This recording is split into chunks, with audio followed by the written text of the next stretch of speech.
Terrance, welcome to Slovenia. Hello everybody, holy shit. Profanity webzine, awesome. How do you feel being back here? Actually, man, I look forward to coming here anytime that we're on tour. I mean, just because of just the way it is with all the graffiti and how it's all set up, and it's like people in the States don't really have places like this.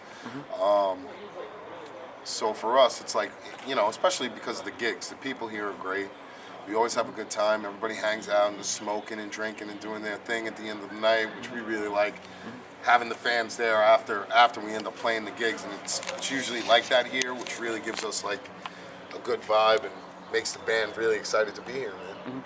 Hey, you released the new album, of course, and once again you're touring relentlessly. Trying anyway. Is it harder now after 20 years of extreme music? Yeah, I mean, not as much as I think it gets harder across the board a little bit because, you know, we're not at home as much, so we're not writing as much, so it takes longer for a record to come out.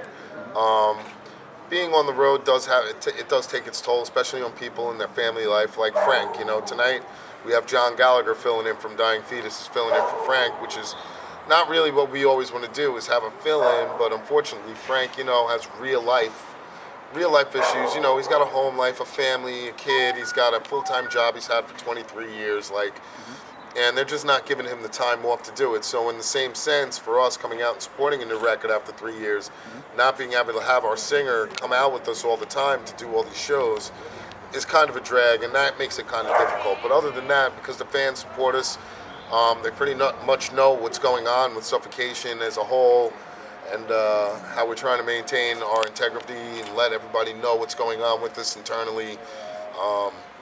Keep it out there for everybody to understand what we're doing, and they've been very supportive, and people have been coming out to the show. So I have to say thank you to everybody fucking sticking with it, you know, with us through all this bullshit, you know. But still, we're still here, we're still kicking ass, and that's why we're here.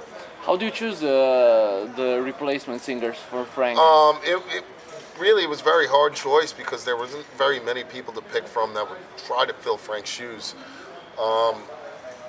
You know, it just happened to turn out that John, you know, has been a fan of the band. He's been a friend of ours for God knows how long now. And, you know, being on the East Coast of the United States and being so close within like 5 hours of each other, we've always ran into each other at gigs and shows and off shows and out at clubs in the city and on tour with each other and things of that nature. So it was like kind of a good thing. But I mean, it's not like he's quit Dying Fetus or Frank has quit Suffocation. He's just filling in while he has off time from Dying Fetus. And turns out that we're on tour, so it kind of was like a natural fit. So in between all of our off shows and all their shows, we tried to get together and just rehearse and get a Suffocation set together to come out on the road. Okay, if we talk a little bit about the latest album, Pinnacle of Bedlam, besides being just the newest material in Suffocation, Opus Infernus or something like that, where do you see it, the progression of music, the thematics?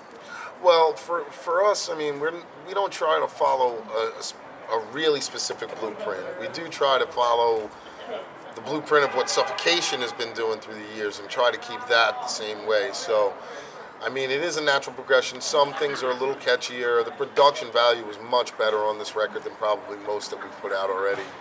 I think the songs are pretty catchy. They pretty much have a cool vibe to them. I mean, in the writing process, it took a little bit longer to write this record, only because, as I said earlier, we were, you know, out on the road, so it's harder to put together your music when you're gone for a month here and then you're gone for a week there, and you just don't have the time to sit there and really just rehearse and work everything out. So it was done piece by piece, bit by bit, and then once we got in the studio, we actually wrote a song or two because we had more time with each other, and that added a couple extra songs to fill out the record. We also did the re-recording, which Mike Smith played on. His re-recording, you know, was of a Breeding Spawn song, and for every new album that we put out, we try to re-record one Breeding Spawn song, so that way, over the course of time, everybody can piece together a better sounding Breeding Spawn record than that one that came out in '93. The sound quality was terrible, and the music was great, just the sound quality was bad.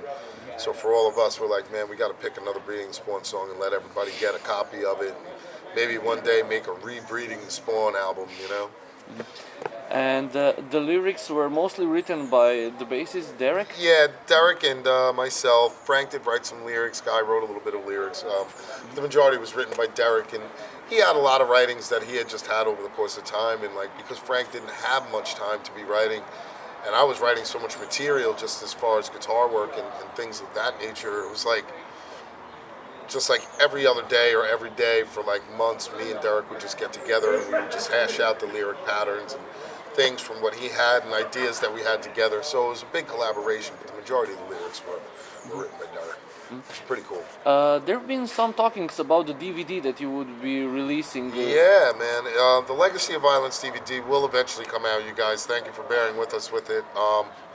You know, we had a little bit of problems with the videographer, and we had to get by him. We got a new videographer, which is Tommy Jones, who turned around and just did the making of Pinnacle Bedlam DVD that's in the album itself. He's a really good videographer. We had to get all the other footage and everything else from the other videographer, and now we're going through that because as we were making Pinnacle of Bedlam, you know, everything kind of got put on the backside in order to make the Pinnacle of Bedlam DVD. So give us maybe about another 6 months, and it should be ready for early next year.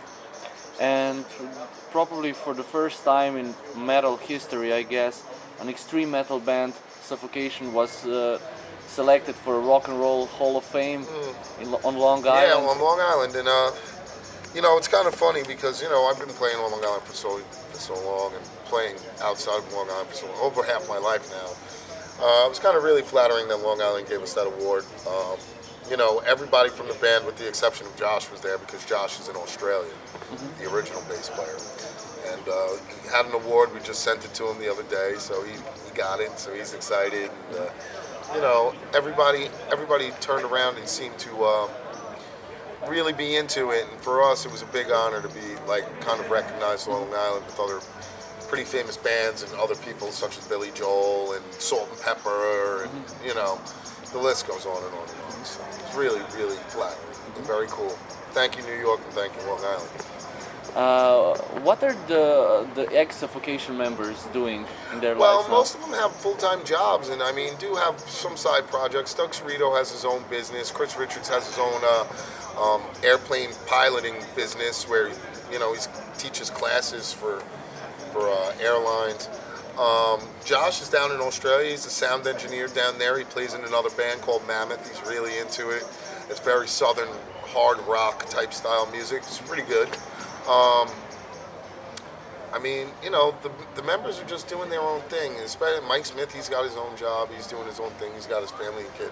I don't know as far as how much playing he's doing with a full-time band anymore. I really couldn't tell you because I've been busy doing this. But, you know, I wish all of them the best, man. They're all out there just doing their thing. And it's, you know, it's a shame if they're not following music because that was my dream and that's what I still do. So.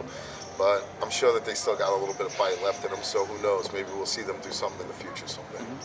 Did you ever think 20 and more years ago that you would be doing this, living off it? I mean, playing death metal? Well, I mean, making the living off of it is a lot harder than what it seems to be. I mean, I do other things at home. I turn some knobs and do some sound and do some mixing and things of that kind of nature, just in order to keep the bills offset and keep the money coming in. But yeah, it's pretty difficult, man. It's a way of life, you know. People don't really realize it, but you really kind of have to commit a lot of your life to it.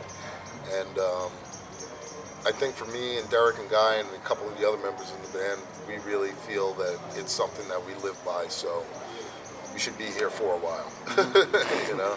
Okay, and the plans for the band after this tour? Oh man, we've got so much stuff coming up, man. We've got a small South America tour coming up. We've got a lot of spot shows coming up. We've got Costa Rica coming up as a spot show, Nicaragua, El Salvador. We've got British Columbia coming up. We have a couple of other festivals up in Canada coming up there. And then in the tentative future, I mean, we're looking a little far off because that almost takes us up until the end of the year, but we're looking at Australia and also like Indonesia, you know, more of the eastern countries for later on. And maybe take a break. Hopefully we can get something else together for the United States for a second run. But I don't really see, I see that being a little bit far off right now because we have so much to do and we need to give, you know, John and Frank the time that they need in order to figure out which person can do what and what availability that we have out in the world to go and play. So if you guys are interested in Suffocation, give us a holler. EMG Entertainment on Gmail. You can find us. It's Extreme Management Group. Awesome people. They represent us, so we'd love to be able to come and play for your country and for your area if you get the chance. Any last notes for the Suffocation fans in general? Pinnacle of Bedlam, if you haven't gotten it, go out and grab it. Download it if you have to, whatever. Man, you know, everybody's doing it. Come out to our shows. Thank you for so much of your guys' support over here. This will be like the 4th or 5th time we've been here, so we really love you. And, you know, Vanity Webzine, man, you guys got it. Keep checking it out. Peace.